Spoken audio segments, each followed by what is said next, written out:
the dawn of civilization. Protective socialization. This is the beginning of the narrative of the long forward struggle of the human species.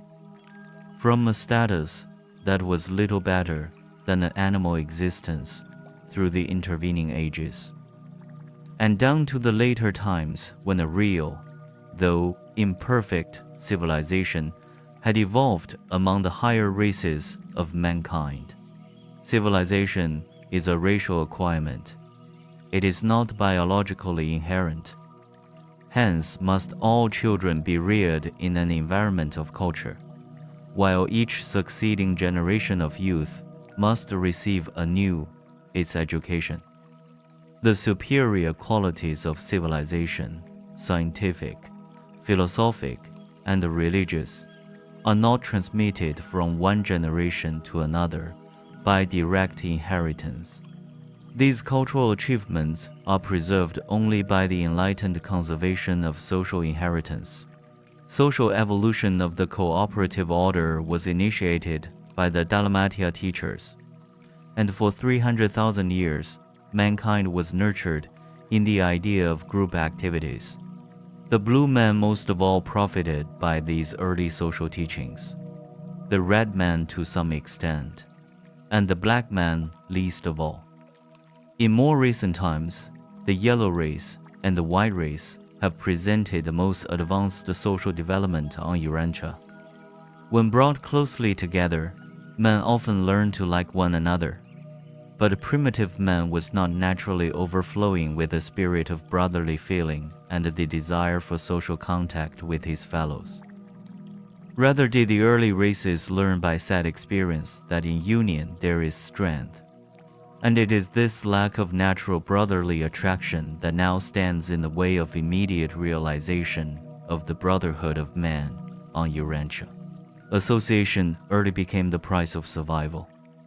The lone man was helpless unless he bore a tribal mark, which testified that he belonged to a group which would certainly avenge any assault made upon him. Even in the days of Cain, it was fatal to go abroad alone without some mark of group association. Civilization has become man's insurance against violent death, while the premiums are paid by submission to society's numerous law demands. Primitive society was thus founded on the reciprocity of necessity and on the enhanced safety of association.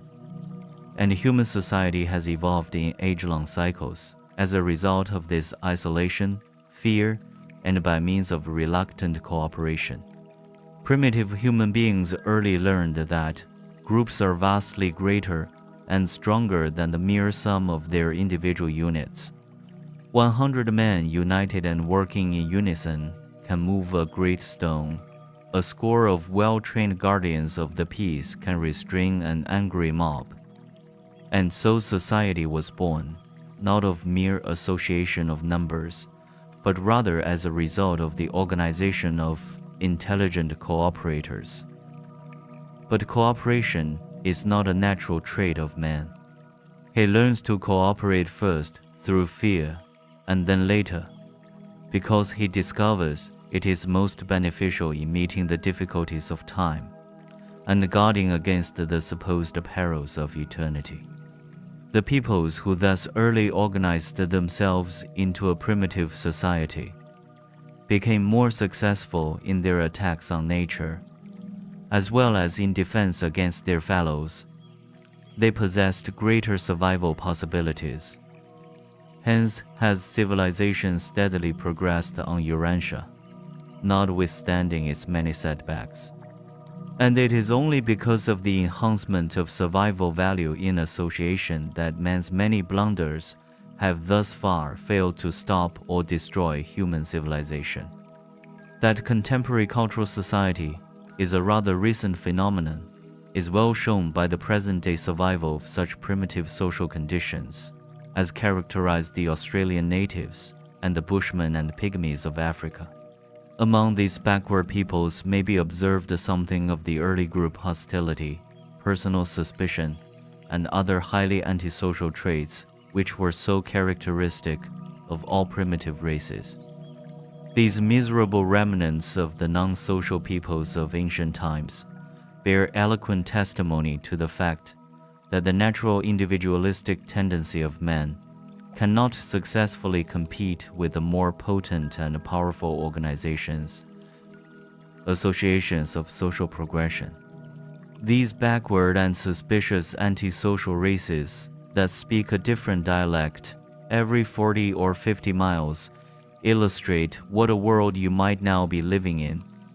But for the combined teaching of the corporeal staff of the planetary prince, the later labors of the Adamic group of racial uplifters, the modern phrase, back to nature, is a delusion of ignorance, a belief in the reality of the one-time fictitious Golden Age.